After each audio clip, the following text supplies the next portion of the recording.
Buenos días, voy a compartir la pantalla.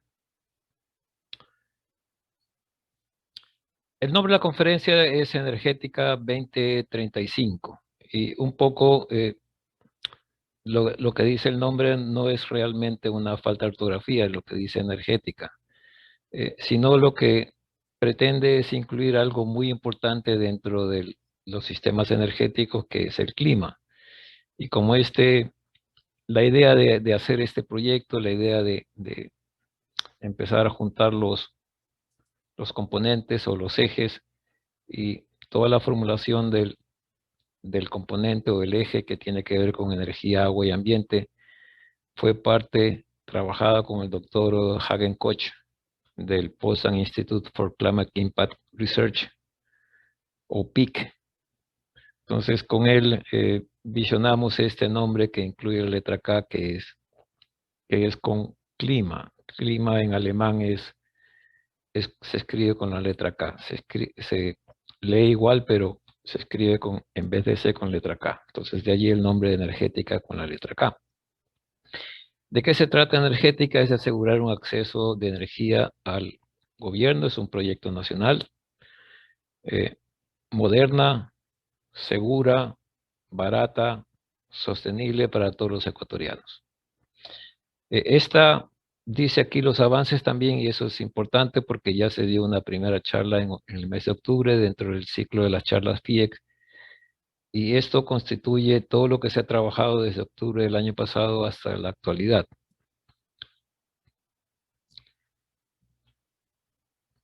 En lo metodológico, Energética 2035 explora en base a un conjunto de supuestos obtenidos en estudios, políticas públicas, legislación nacional, desarrollos tecnológicos y preferencias de los consumidores, elementos que permitan visualizar aquellos que sean claves en la transformación energética del Ecuador. Transformación energética del Ecuador se refiere a lo que veremos un poco más adelante, a tratar de incluir en la matriz energética del Ecuador elementos de energías renovables.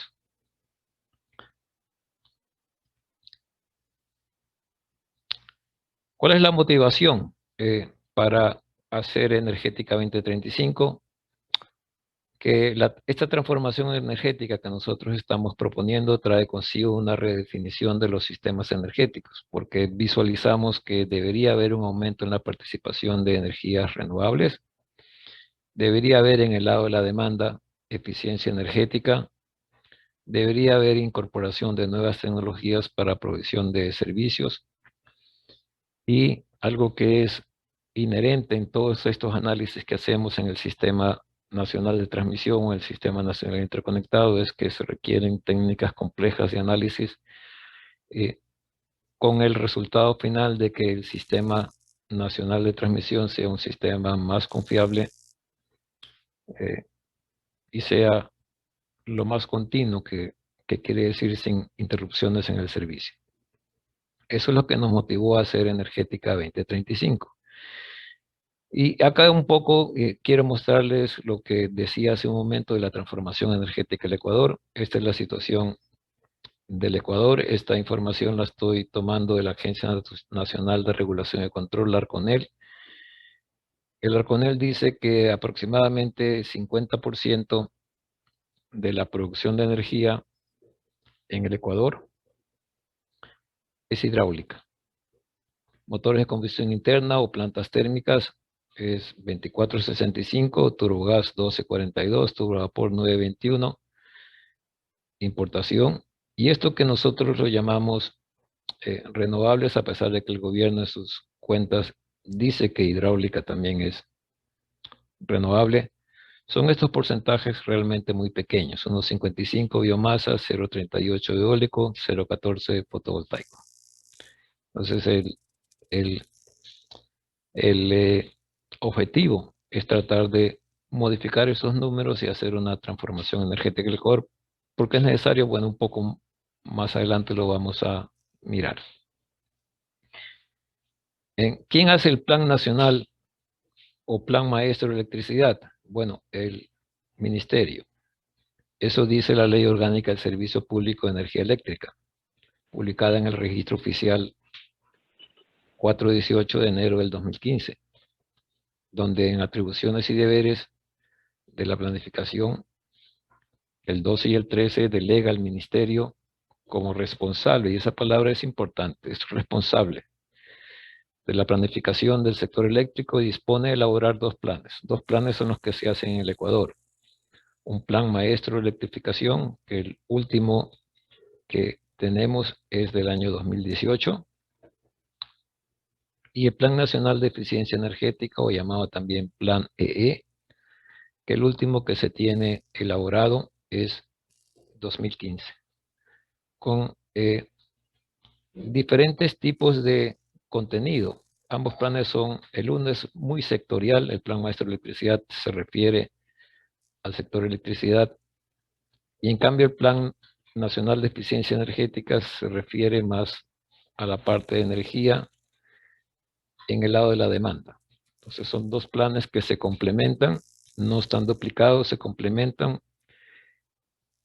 pero lo importante es que a través de la ley, es una ley orgánica, el responsable es el ministerio, o el viceministerio, como se llama ahora, a pesar de que hace poco oí en las noticias que el presidente quiere nuevamente dividir el Ministerio de Energía y formar los tres ministerios que estaban anteriormente, el de electricidad, el de petróleos y el de minería.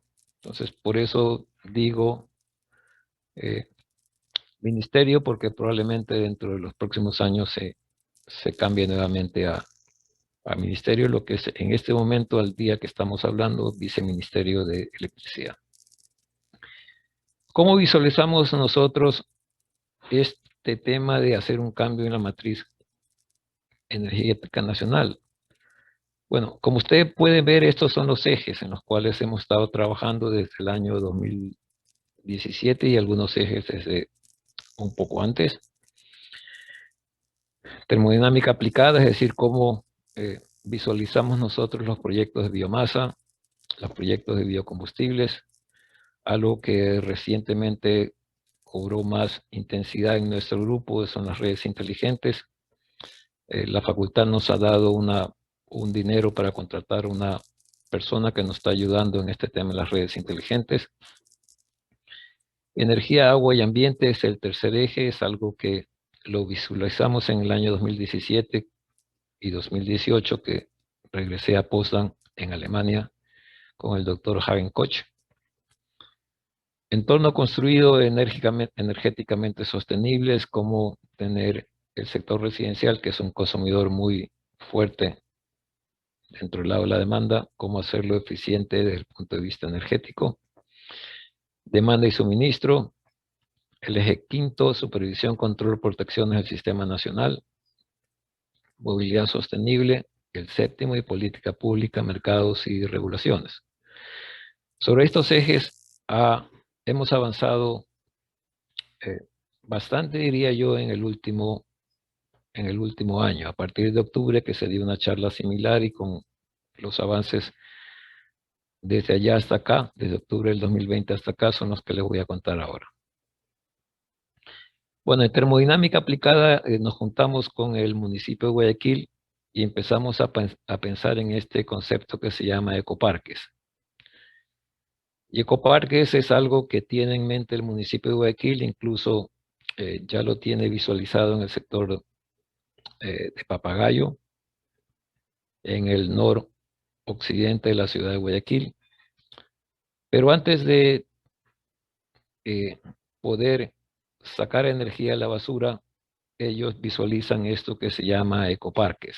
Ecoparques es un sitio en el cual se colecta, se reusa, se recicla y se hace la disposición final de basura, usando estos conceptos que están muy en boga ahora de economía circular. Entonces, ese tema lo hemos trabajado con técnicos del municipio de Guayaquil, y hemos tratado de mirar qué es lo que se puede reusar, qué es lo que se puede reciclar, qué es lo que se puede finalmente disponer en el relleno sanitario. como paso previo a aprovechar el gas metano que produce un botadero cerrado. Esto se va a presentar la siguiente semana, la razón por la cual le muestro todos estos temas en color rojo, porque son justamente los avances. Y también se los presento porque nosotros pensamos de que para que algo que hacemos dentro de la SPOL sea significativo, tiene que ser sometido a una revisión entre pares. Entonces, generalmente el sucinto del trabajo lo enviamos a conferencias o a revistas para que sea sometido a una revisión de pares y nos critiquen y nosotros poder entender un poco mejor el tema. Entonces, este tema será presentado, como dice aquí, el 26 de junio, que es la siguiente semana en una conferencia en Grecia. Algo que también trabajamos en este año es un tema que ocurre contigo en la Refinería Estatal de la Libertad, y es cómo aprovechar esos algas que producen dificultades a la planta, como a la planta de la refinería de la Libertad, cómo extraer de allí biocombustibles. Entonces, nuevamente aquí lo presentamos en una conferencia muy conocida de la Unión Europea sobre biomasa. Esto es lo que hemos avanzado, por eso está en color rojo desde octubre del año pasado. Redes inteligentes, como le contaba hace un momento, es algo que hemos recibido el apoyo del decano. Estamos un grupo de profesores avanzando en ese tema, tenemos un ayudante y básicamente nosotros visualizamos las redes inteligentes como unas redes que en lo significativo son redes que tienen una connotación espacial.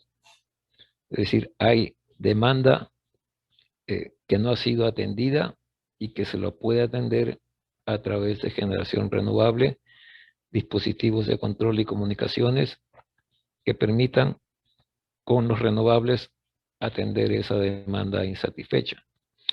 Hemos realizado contactos con las dos empresas eléctricas del sector. Hemos hablado con la eléctrica de Guayaquil en las semanas anteriores. Hemos ya definido sitios en los cuales podríamos hacer un prototipo o piloto, primero piloto y después prototipo, en la subestación Alborada y Garzota. ¿Por qué escogimos esas dos? O porque ellos desean que nosotros trabajemos allí, porque ahí hay problemas de que los alimentadores y el transformador de poder de la subestación está llegando a saturarse. Entonces nosotros proponemos que esa demanda en exceso, que continuará saturando el transformador y los alimentadores, puede provenir de una microred.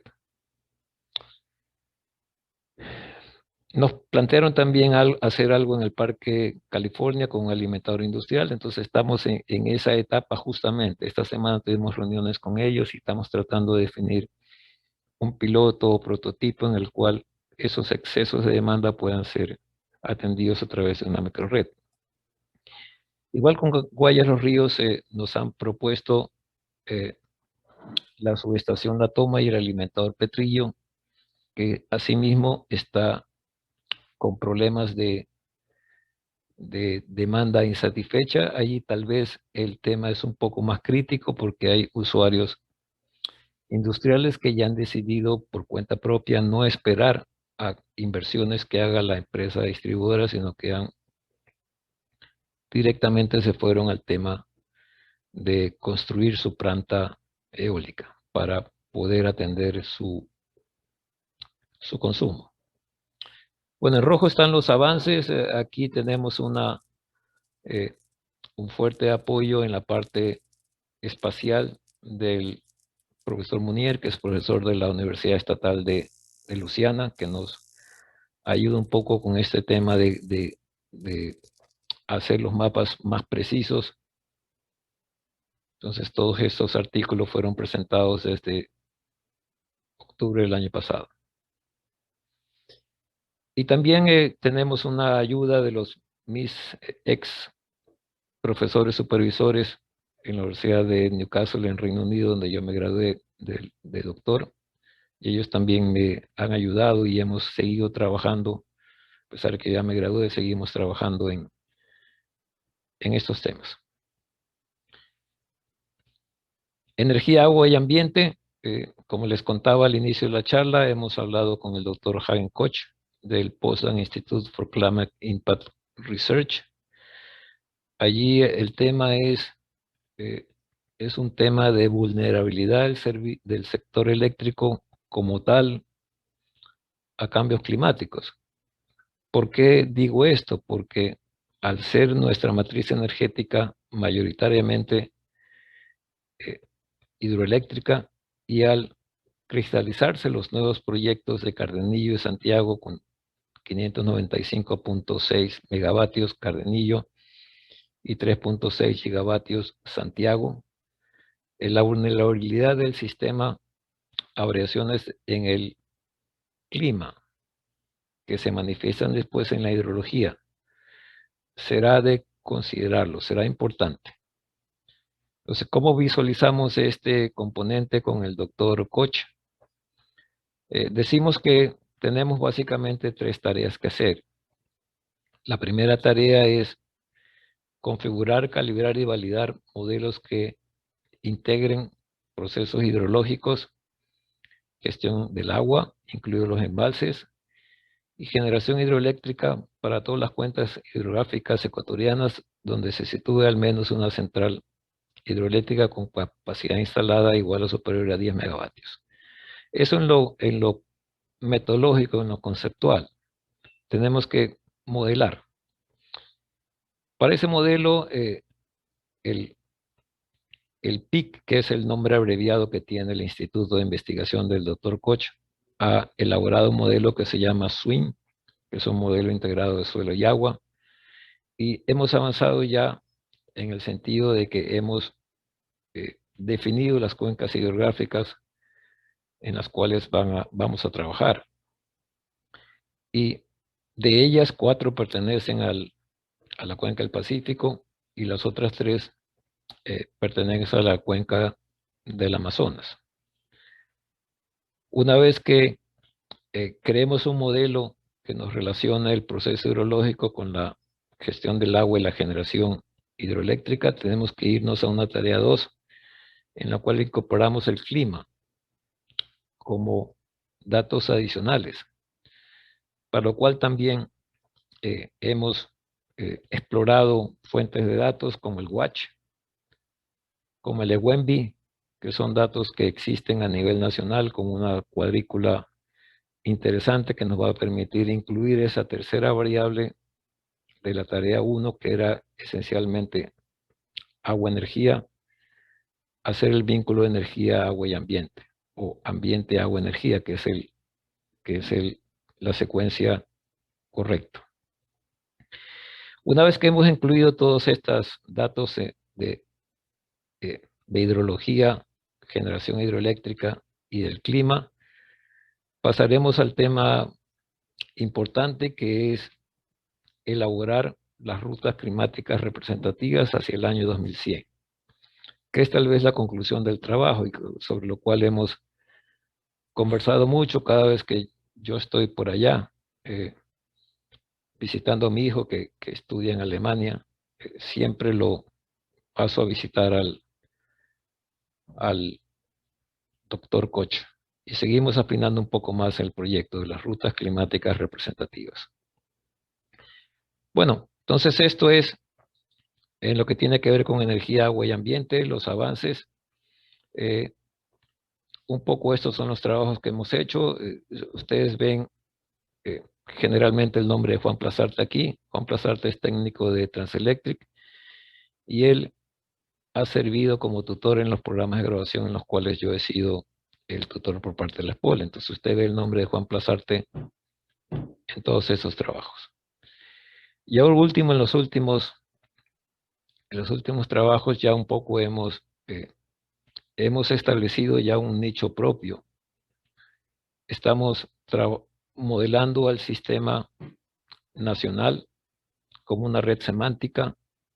Estamos usando, por ejemplo, en el tema de los reactivos, estamos usando el concepto de agenciamiento. Estamos usando herramientas del tipo open source. Es decir, ya llegamos a un momento en este componente con el trabajo del doctor Koch y con los trabajos que hacemos localmente con Transelectric, que hemos ya sacado algunas metodologías propias para este componente. El tercero es el entorno construido energéticamente sostenible. Esto no ha habido avances en este año, se trabajó mucho en los años previos y básicamente lo que se trata aquí es tratar de entender el consumo de consumo de energía de los edificios. Es decir, cuáles son las variables que influyen en el consumo de energía de una vivienda, que son muchísimas, que son muchas, son como 140. Entonces, nos llevó un trabajo fuerte identificar todas aquellas variables que permiten entender el consumo de energía de una vivienda. Para después, en una segunda etapa, preguntarnos de todas esas variables, ¿cuáles son las más importantes? Que ya se reducen a 10, que son aquellas variables que producen mayor variabilidad en el consumo de energía de la vivienda, que son las más importantes, porque si una de ellas varía bastante el consumo de energía de la vivienda. Más adelante, con el mismo grupo de mis ex supervisores, nos fuimos a la parte de políticas públicas. Tratamos de entender cómo favorecer a los grupos vulnerables con políticas públicas que los ayuden con el consumo de energía. Y ese tema en la literatura se llama fuel poverty. Son aquellas personas que no son capaces con su sueldo afrontar los gastos del consumo de energía. Entonces, algo de política pública también se trabajó con ellos. No en los últimos años, pero en los años pasados. Demanda de suministro. Por ejemplo, aquí lo que hicimos fue trabajar, como usted puede ver, con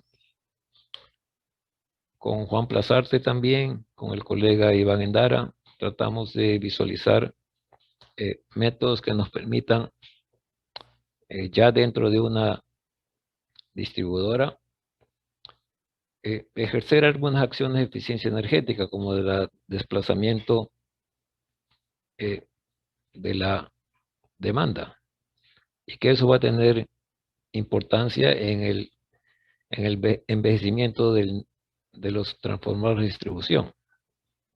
Eso se trabajó hace varios años y ahora, más recientemente, nos pusimos a trabajar con la gente de Guaya de los Ríos en cómo diseñar capacitores flexibles que nos permitan la minimización de pérdidas activas en redes de distribución de medio voltaje que son desbalanceadas y muy largas, como son los alimentadores rurales que tiene Guaya de los Ríos.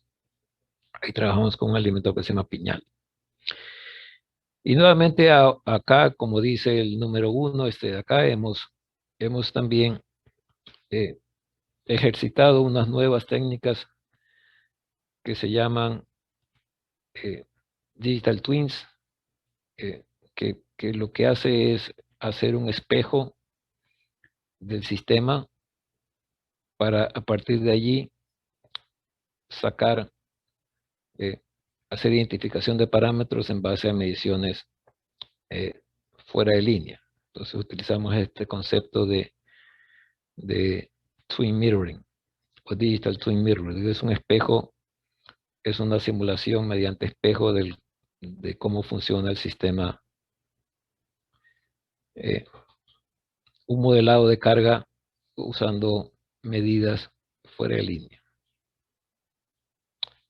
Bueno, aquí también estamos llegando a un punto en el cual empezamos a proponer casi un nicho de trabajo propio y herramientas propias y empezamos ya a generar conocimiento, que es el punto en el cual queremos llegar con la SPOL.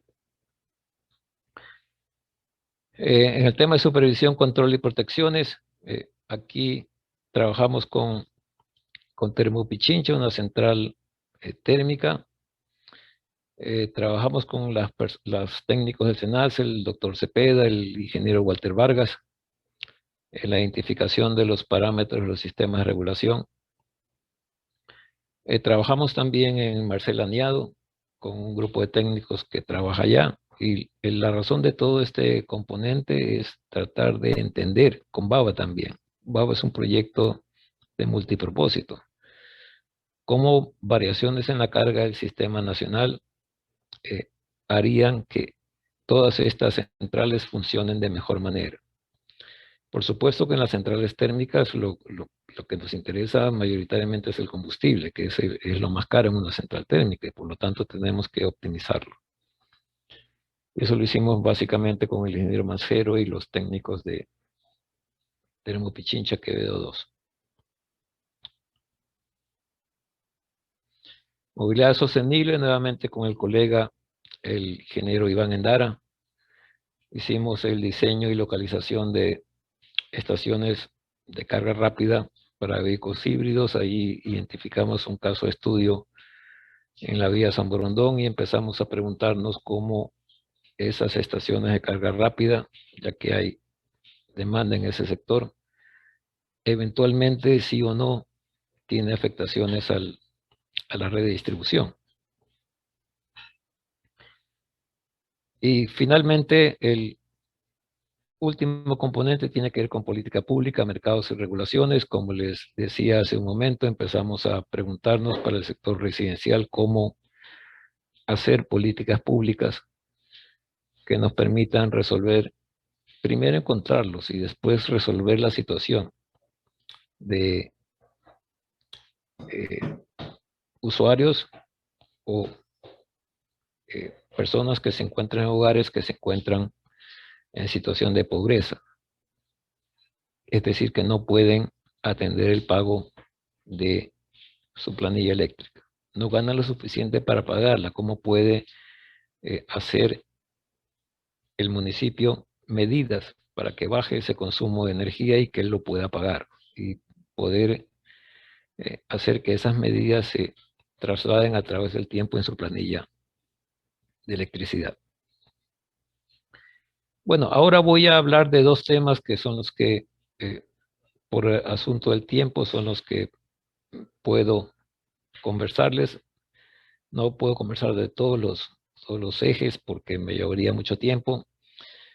Así que escogí el tema de las redes inteligentes, que es algo que es lo más reciente, que en esta semana tuvimos las reuniones con las unidades de negocio de Guayaquil y Guay de los Ríos y estuvimos tratando de identificar un potencial piloto o prototipo para hacer las redes inteligentes.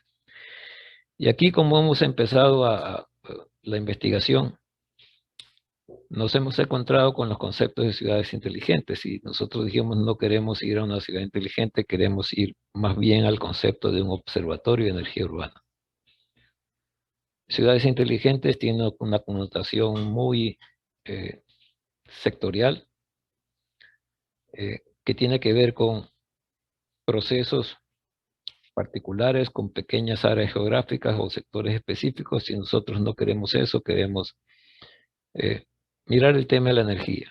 Por eso, más adecuado, mirando la literatura, decidimos que podemos hacer un observatorio de energía urbano en el cual nosotros, a través de sensores, miremos el tema de la demanda en las empresas distribuidoras del sector y aquellas que estén sobrecargadas, tratar de mover a esos clientes a una red inteligente.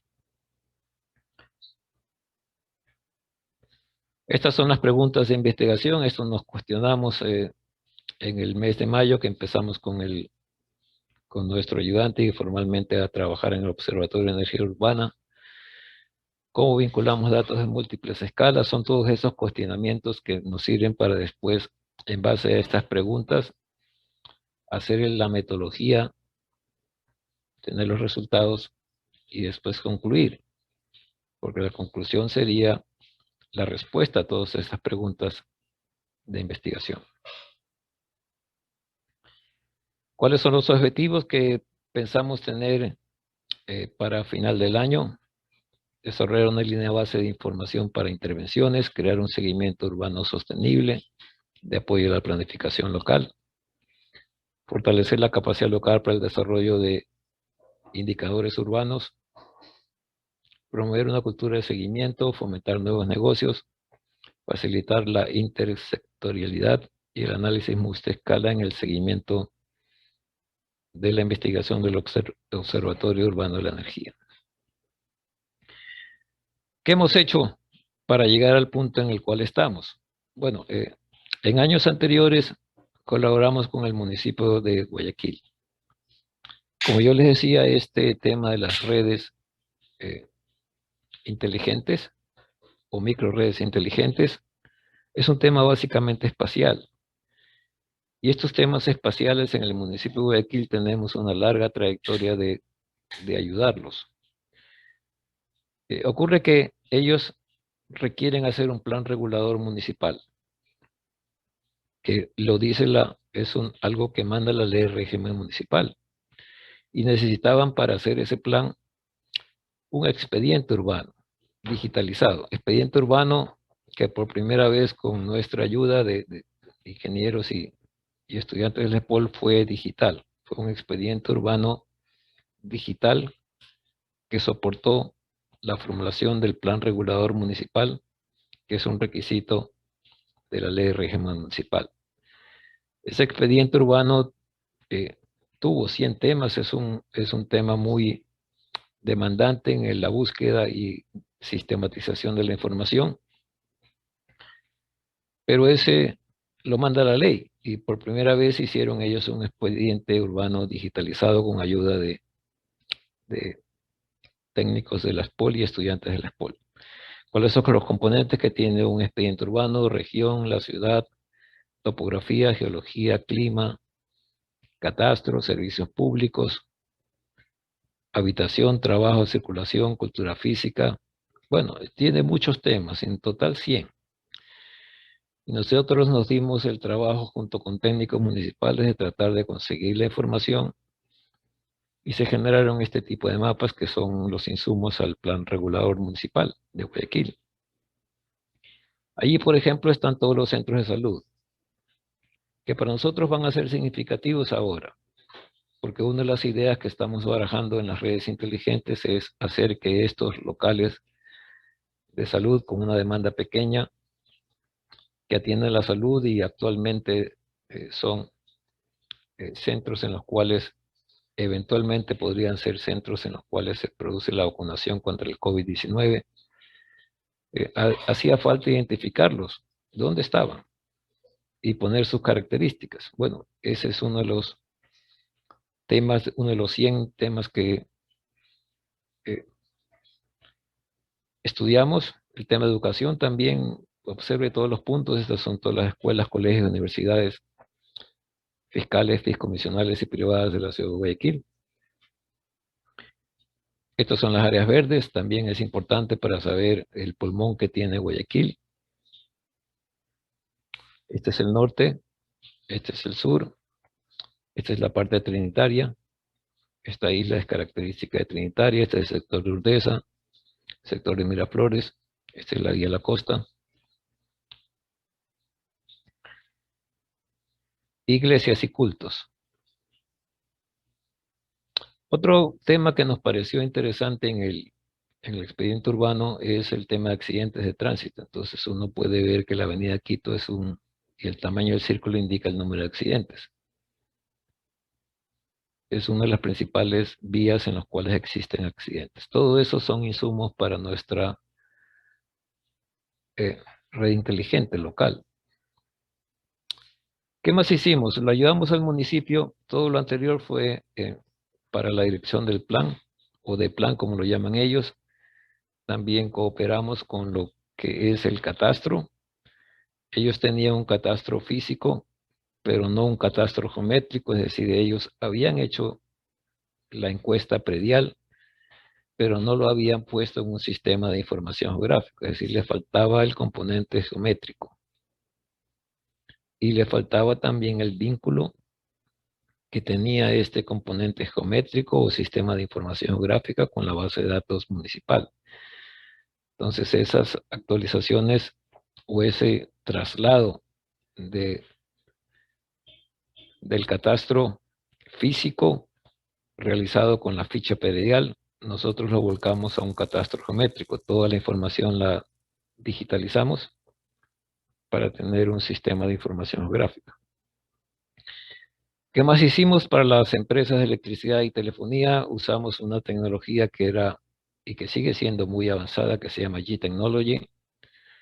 De lo que se trata allí es de describir la red, no solamente con su ubicación, sino con su conectividad.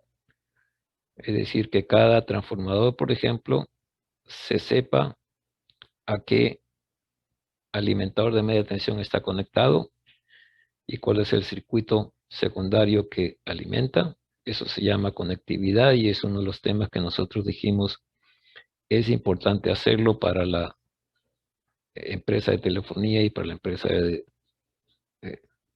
distribución de energía eléctrica. Y otro tema que nos parecía importante también es compartirla con usuarios. Y este tema de compartirla va a ser muy importante en lo que queremos hacer ahora, que son las redes inteligentes. Y nosotros la compartimos y lo hicimos el proyecto en el caso de la distribución de energía eléctrica usando un modelo de información común, que es un estándar en el cual toda la red se modela con unos ciertos atributos y una cierta conectividad. Es decir, le dijimos a la empresa de distribución que queríamos aplicar un estándar internacional en el inventario y la conectividad de los elementos de la red, lo cual nos pareció importante desde el punto de vista de que el modelo no sea disputado por alguna persona. Si se usa un estándar, estamos en el lado seguro. Bueno, ya un poco con estas experiencias previas, hemos andado por Guayaquil muchas veces, hemos inventariado las redes de telefonía, las redes de energía eléctrica, hemos mirado el catastro. ¿Qué vamos a hacer ahora con la parte de redes inteligentes? Vamos a hacer un modelo de demanda agregada que nos permita aumentar la eficiencia de gestión en la empresa distribuidora, de tal forma de que a través de sensores que ya existen, porque toda la información de esos sensores están en cada una de las subestaciones y por lo tanto será cuestión de compartir los datos que se tienen en el centro de control, de tal forma que nos podamos enterar, como lo hemos hecho ahora en las reuniones que hemos tenido en las semanas previas, cuáles son los sitios en los cuales hay un problema de demanda insatisfecha. Este gráfico se lo hizo al inicio del proyecto porque queríamos saber cuál es la ruta crítica, que es la línea color verde, cómo podemos usar la información de las subestaciones, hacer una interfase de aplicación que nos permita publicar los datos y seleccionar aquellos sitios en los cuales hay demanda insatisfecha y podamos empezar a diseñar nuestra microred. Y todos estos son los datos de entrada y todos estos son las tareas que tenemos que hacer. O sea, la línea amarilla son los datos y las líneas naranjas son todos los procesos que, como minería de datos, flujo de trabajo, plataforma de soporte a las ediciones, que empiezan a ser usados por esta aplicación del sistema de energía urbano. Y por supuesto, acá estará pensamos publicar los datos, para lo cual hemos tenido ya algunas conversaciones con una herramienta que se llama Oracle iConnex, que nos va a permitir hacer fácilmente esas publicaciones. El otro bloque que quería comentarles es este tema de energía, agua y ambiente, que es muy actual. Energía, agua y ambiente está todos los días en las noticias. Hay un proceso de erosión que va a afectar la captación de agua de Coca-Cola Sinclair. Y como usted puede ver, Coca-Cola Sinclair tiene un pastel importante en la capacidad endógena, que es el término que se refiere a la capacidad incluida la reserva, de todo el pastel ecuatoriano. Mire que Coca-Cola Sinclair, por acá está Paute 16, pero si usted suma Sopladora 16, 17, 23, es un ligeramente más superior a Coca-Cola Sinclair, pero de todas maneras Paute y Coca-Cola son muy importantes en la planificación nacional. Este gráfico lo hizo unos estudiantes el semestre anterior, Cobos, Marca y Veloso, que empezaron a estudiar una perspectiva energética del Ecuador 2019-2035.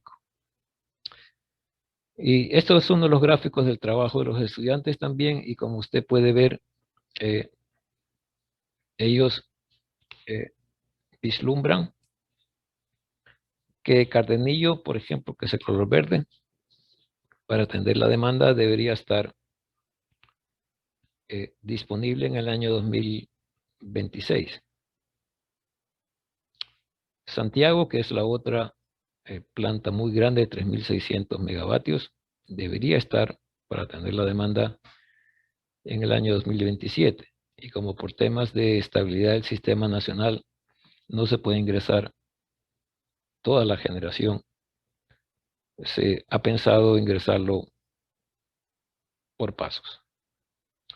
Este gráfico también presupone que se construiría la ciudad industrial de Pozorja, que es básicamente una industria de aluminio que tiene unos precios muy competitivos y que se encuentra en Pozorja y que está contiguo al puerto de aguas profundas, donde se encuentra trabajando DP World con el consorcio Novis en una alianza estratégica. Bueno, entonces este gráfico también incluye los 800 megavatios de la demanda que tiene la ciudad industrial de Pozorja.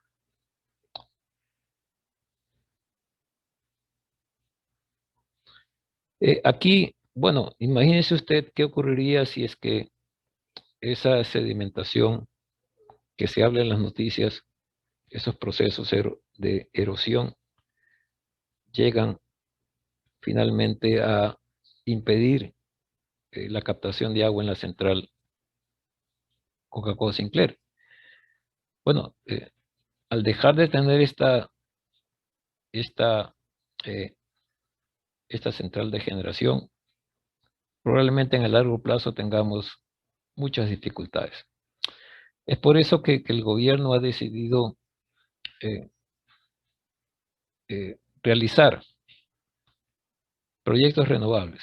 Y hay uno que salió el año pasado que se llama el bloque ERC con 200 megavatios, de los cuales 100 megavatios son proyectos hídricos o de hidrogeneración eléctrica de máximo 50 megavatios, solar eólicos con capacidad de 50 en un rango de 5 a 50 y biomasa de 30 megavatios. Es decir, este bloque estaría formado por 120 megavatios de hidro, 50 de solar eólico y 30 de biomasa, en total 200 megavatios. Pero con esas consideraciones, ¿no? Que los proyectos hídricos no sean más allá de 50 megavatios. Bueno, este tema, como les decía, este tema de Coca-Cola Sinclair es muy interesante mirarlo. Es un proyecto de transporte de sedimentos. Y pensamos en el grupo que una de las acciones que debería hacer el país, nosotros realmente no tenemos decisiones, pero sí hacemos recomendaciones, es recuperar el parque térmico del país. Es decir, todas aquellas centrales que funcionan con diésel, gas natural y búnker o fuel oil deberían estar disponibles para entrar si es que llega a ocurrir esos problemas de Coca-Cola Sinclair. Ya hemos visto y lo hemos incorporado en nuestros modelos centrales como Trinitaria, Termas Esmeraldas 1 y 2, Santa Elena, Jaramillo. Se piensa que van a estar recuperados para el primer semestre del año 2022 y por lo tanto aumentará el componente de generación térmica. No es lo ideal porque el precio por kilovatio de generación térmica está entre 0,10 y 0,12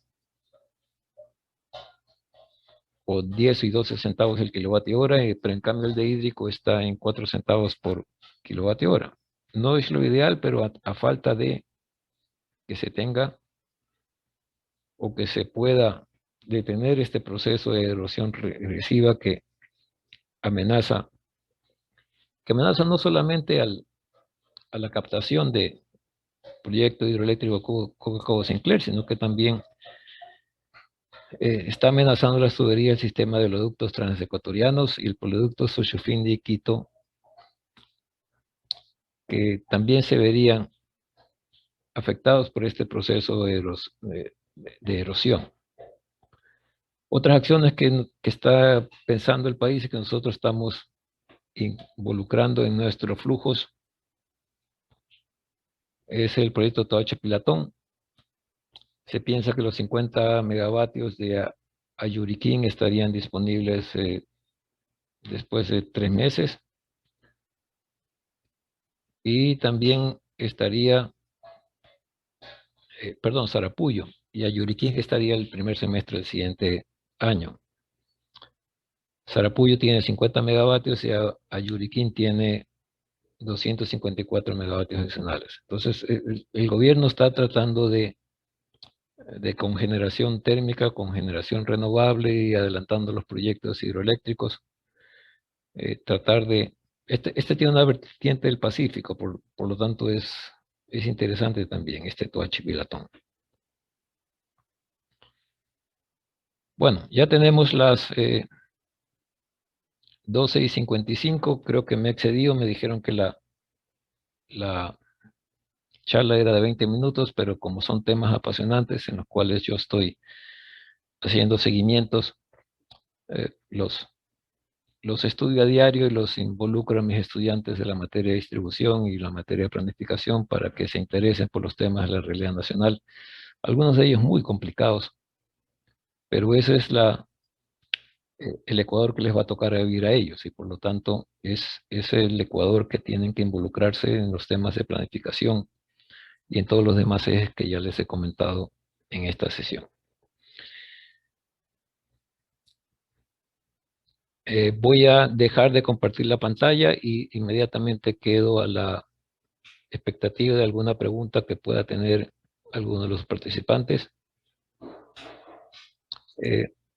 Agradeciendo nuevamente a los directivos de la facultad todo el apoyo que he recibido para Energética 2035. Tanto al decano como al coordinador de área han sido muy receptivos y han dado mucho apoyo a estos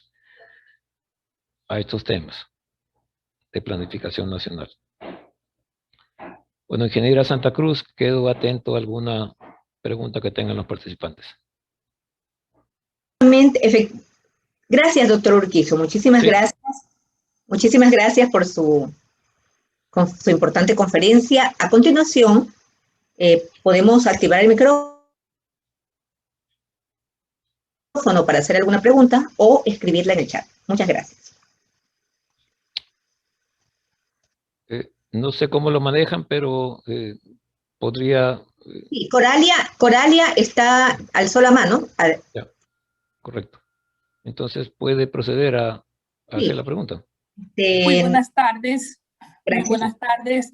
Gracias, doctor Urquizo, y gracias también al SPOL por este interesante acercamiento, tanto del sector empresarial como del sector de la academia. Yo soy Coralia Cadena, directora ambiental del Ingenio San Carlos.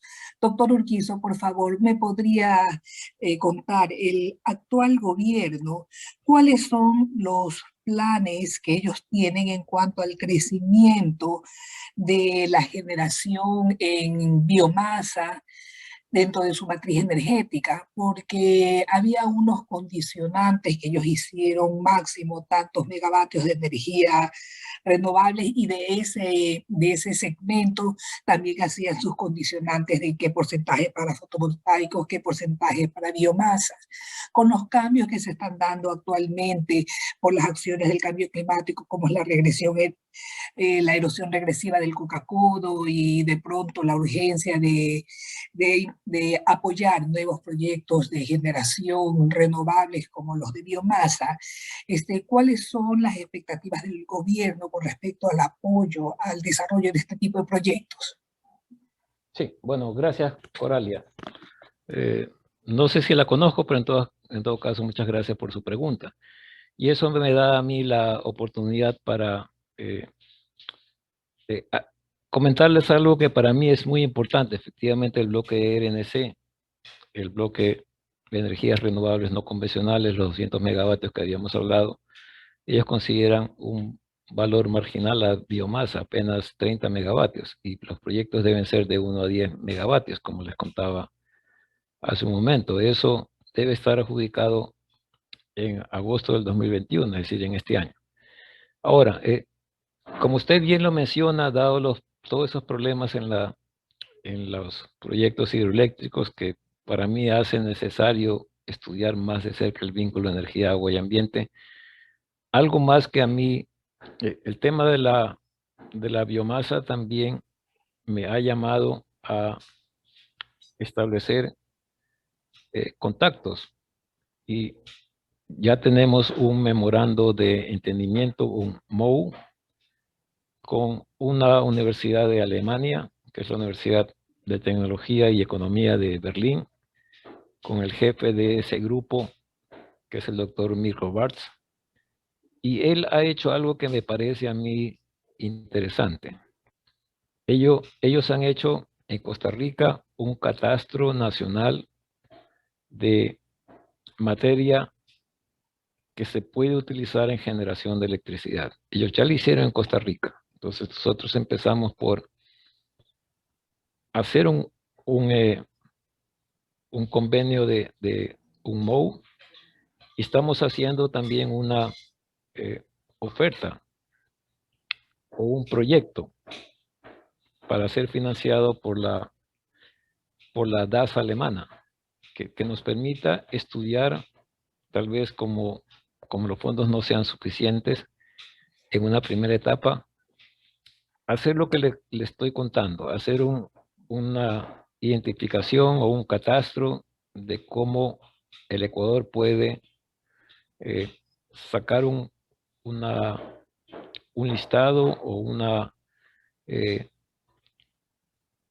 una certeza de todos aquellos materiales que en ese momento no se están utilizando, como ocurre, por ejemplo, se me ocurre en las bananeras, el desecho no se lo utiliza, más bien se lo utiliza para otros menesteres, alimentación del ganado, pero no hay una sistematización nacional de cuánto es lo que tendría el Ecuador como materia en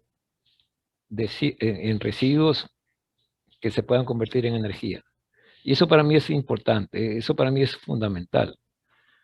Entonces, nosotros aquí en la SPOL hemos tomado este tema muy en serio, ya hemos acordado con el profesor Microbat, y estamos haciendo una oferta que sea financiada por el DAS alemán para por lo menos iniciar los estudios, para hacer un gran catastro nacional de materiales que ahorita se están desperdiciando y que podrían ser usados para, como usted bien dice, biomasa, como lo hace San Carlos, que utiliza el bagazo de caña para generación de electricidad, y como lo hacen los 3 ingenios, no solamente ustedes, sino los 3 grandes ingenios del país lo hacen también. Pero nos falta algo más, nos falta un inventario nacional, y eso creo yo que lo vamos a conseguir con la ayuda de un grupo que ya lo hizo en Costa Rica, y que podemos hacerlo si el problema es hacer una oferta, yo siempre, o un documento, yo siempre estoy dispuesto a hacerlo. Gracias, doctor. Solo una última pregunta. ¿Dónde podemos ver la información de los 200 megavatios para no renovables, no convencionales, perdón, para renovables no convencionales? Eso salió un concurso. Usted se pudo haber anotado en el concurso. Yo me anoté, a pesar de que nosotros somos una institución educativa, pero me anoté porque quería saber cuál es el cronograma. Por ejemplo, este empezó en noviembre del año pasado con la circulación de las bases, las preguntas, todo lo que ocurre en un contrato como estos. Yo no, esa información está en el viceministerio.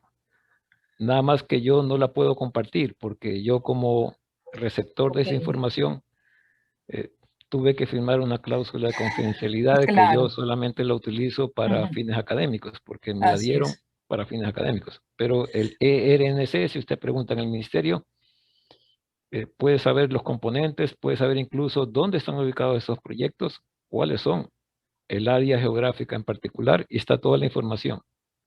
Ya, porque a nivel de resoluciones de directorio saben sacar ellos estas planificaciones de cupos, ¿no? Para entrar en el Sistema Nacional Interconectado.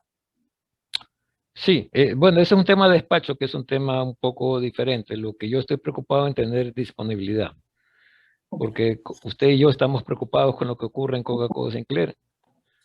Entonces, yo sé que si no queremos llegar a un tema de apagones y por lo tanto tenemos que diversificar la matriz energética, y una forma de hacerlo es utilizar la energía de estos desperdicios en todo el Ecuador, hacer un inventario de ello. Gracias, muchas gracias.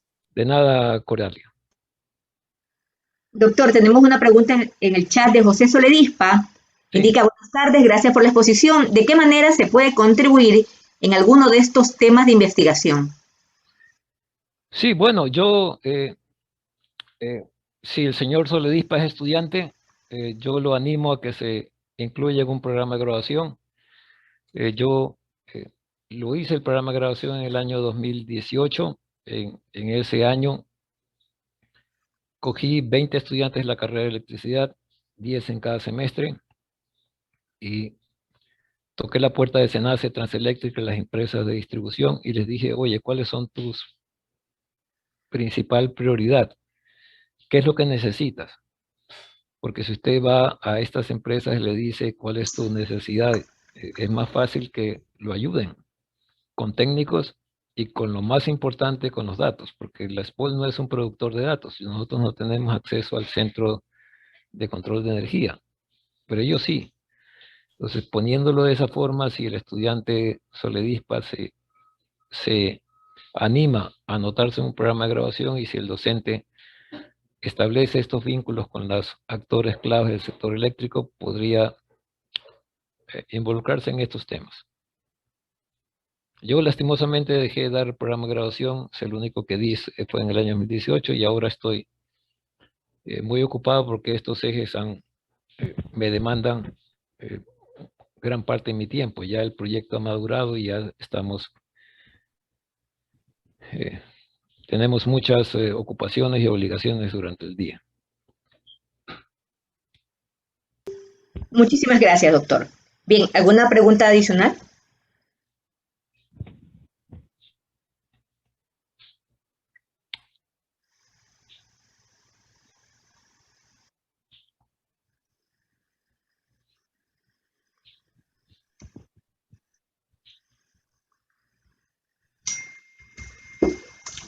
Bien, si no tenemos más preguntas, agradecemos a todos su asistencia.